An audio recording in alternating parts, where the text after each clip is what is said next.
Fala, galera do canal, é isso, por quê? Bom, galera, dando continuidade aí ao nosso estudo de radicais, hoje nós vamos aí avançar um pouquinho mais, vamos falar não só de raiz quadrada, já falamos de raiz quadrada no último vídeo, e agora a gente vai falar de raiz cúbica, raiz quarta, ou seja, uma raiz de índice qualquer, a gente pode chamar de raiz enésima, quando a gente quer generalizar uma raiz de índice qualquer. Para quem está entrando no canal pela primeira vez, professor Tancredo, e seja muito bem-vindo ao canal É Isso, por quê? Bom, galera, eu vou começar então aqui falando sobre raiz cúbica, e para exemplificar isso, eu utilizei aqui um cubo, peguei um cubo, cujo a aresta desse cubo aqui é A, e eu estou dizendo o seguinte, eu suponho que você tenha um cubo com volume de 8 centímetros cúbicos. Quanto mede cada aresta desse cubo? Então, o volume de um cubo cuja aresta vale A, eu posso representar como sendo A elevado ao cubo. Bom, como esse volume foi dado, então se eu tenho que A ao cubo é igual a 8, vou escrever aqui, ó, A elevado ao cubo é igual a 8. Eu quero descobrir o valor de A. Eu vou passar a raiz cúbica de ambos os lados da minha equação. Quando eu faço a mesma coisa de ambos os lados de uma equação, eu estou aqui escrevendo uma equação equivalente. Então, raiz cúbica de A ao cubo, raiz cúbica de 8. Raiz cúbica de A ao cubo, ó, posso cortar esse 3 com esse 3, isso aqui vai dar A, né, uma raiz exata.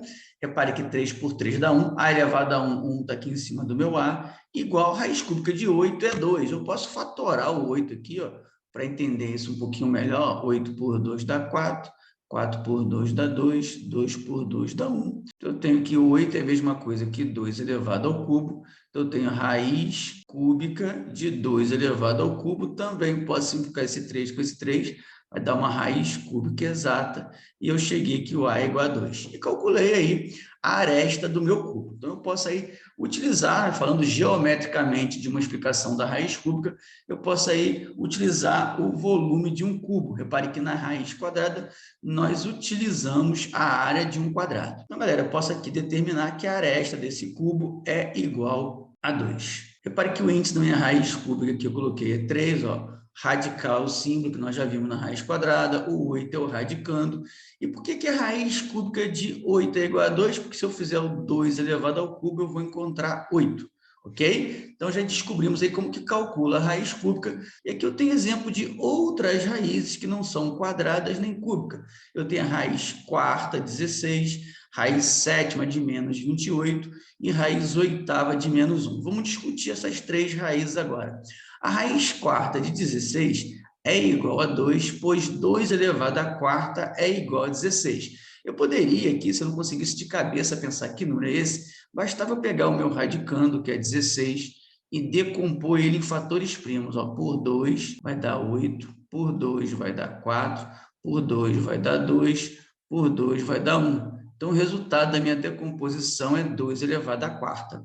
Então, eu teria raiz quarta, vou substituir 16 por 2 elevado à quarta, vou simplificar esse 4 com esse 4 aqui, ó, e cheguei à conclusão que a raiz quarta, 16, é igual a 2. Aqui eu tenho raiz sétima, ou seja, repare que o índice é 7 de menos 28.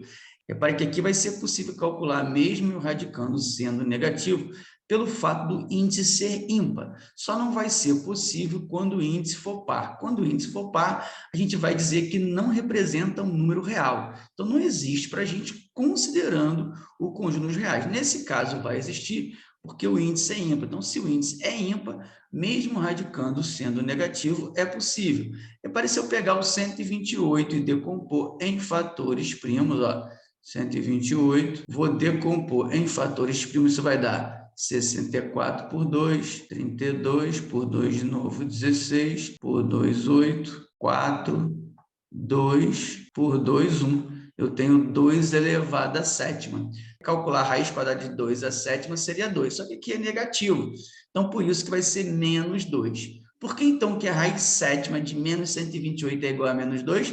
Porque se eu fizer o menos 2 elevado à sétima, eu vou encontrar menos 128. Repare, a base é negativa, o expoente é ímpar. A gente pode pensar aqui que nós aprendemos na regrinha do sinal de potência. Base negativa, expoente ímpar, resultado negativo. Multiplicando 2 por ele mesmo 7 vezes, enquanto 128. Aqui a gente poderia também, tanto no 16 quanto do 128, a gente poderia agrupar, como eu falei com vocês, na raiz quadrada. Repare, se é raiz quarta, ó, eu vou agrupar 4, ó. Agrupei 4 doisinhos, isso aqui vai sair um 2, e não sobrou ninguém, então por isso que o resultado foi 2. Aqui, como é raiz sétima, ó, eu agrupo de 7 em 7, ó. Eu tenho aqui, ó, 7 grupinhos de 2, ó. Então, se eu tenho 7 grupinhos, vai sair apenas um 2. Aqui, por último, eu tenho a raiz oitava de menos 1. Repare que o expoente aqui é par e o meu radicando é negativo. Nesse caso, não existe, lembrando que eu estou considerando o conjunto dos números reais. Ok? Então, a gente não tem como calcular a raiz de um número negativo, índice sendo par, considerando o conjunto dos números reais. Aqui eu estou só mostrando o que é uma raiz enésima, estou apenas generalizando, é uma raiz de índice qualquer, então a raiz de índice n de A, que é o meu radicando, vai dar o B, que é a minha raiz. Para finalizar, galera, vamos ver aqui alguns exemplos que a gente possa praticar um pouco do que nós aprendemos nessa aula de raiz enésima. Então, eu tenho aqui uma expressão na letra A, onde eu vou calcular o valor dessa expressão. Tenho a raiz quadrada de 4, raiz quadrada de 4 é igual a 2, já vou colocar direto, menos raiz cúbica de 27. Repare, se eu fatorar o 27, ó, se eu decompor o 27 em fatores primos, caso eu não saiba de cabeça o valor da raiz cúbica de 27, ó, 27 por 3 dá 9, por 3 dá 3, por 3 dá 1. Então, isso deu 3 elevado ao cubo. Repare que eu tenho aqui um grupinho de 3 iguais, então eu chego à conclusão que a raiz cúbica de 27 é 3, então vai ficar menos 3, mais raiz quarta de 16, acabamos de fazer no exemplo lá em cima, vai dar 2, menos, repare, ó, radicando negativo, só que aqui o índice é ímpar, é 5, raiz quinta de menos 1. Raiz quinta de menos 1 é o próprio menos 1.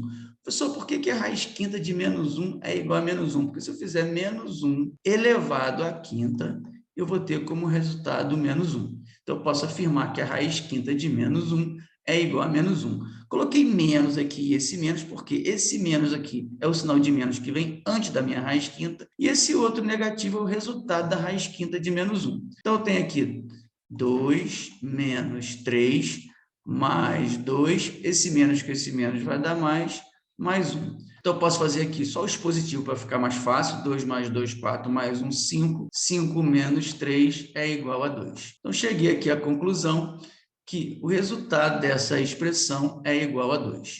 Agora, vamos fazer a expressão da letra B. Bom, na letra B, eu tenho raiz quadrada de 64 menos raiz cúbica de menos 8, mais 3 raiz quadrada de 4.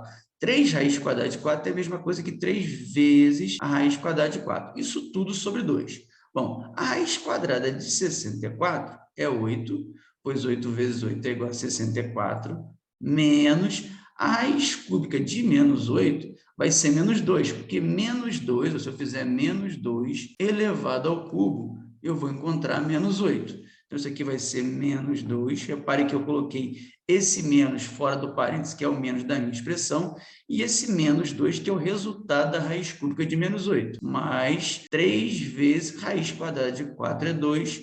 Isso tudo está dividido por 2.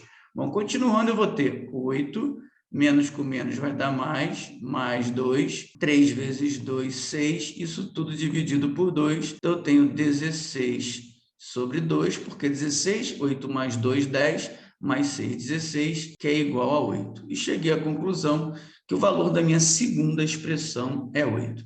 Bom, galera, espero que vocês tenham gostado. Se gostaram, dê aquele like, compartilhe o link desse vídeo com outras pessoas. E se você não é inscrito no canal, já aproveita, se inscreve no canal. Estou deixando para vocês aqui uma playlist para que vocês possam assistir outros vídeos do canal. Um grande abraço, fiquem com Deus e até a próxima.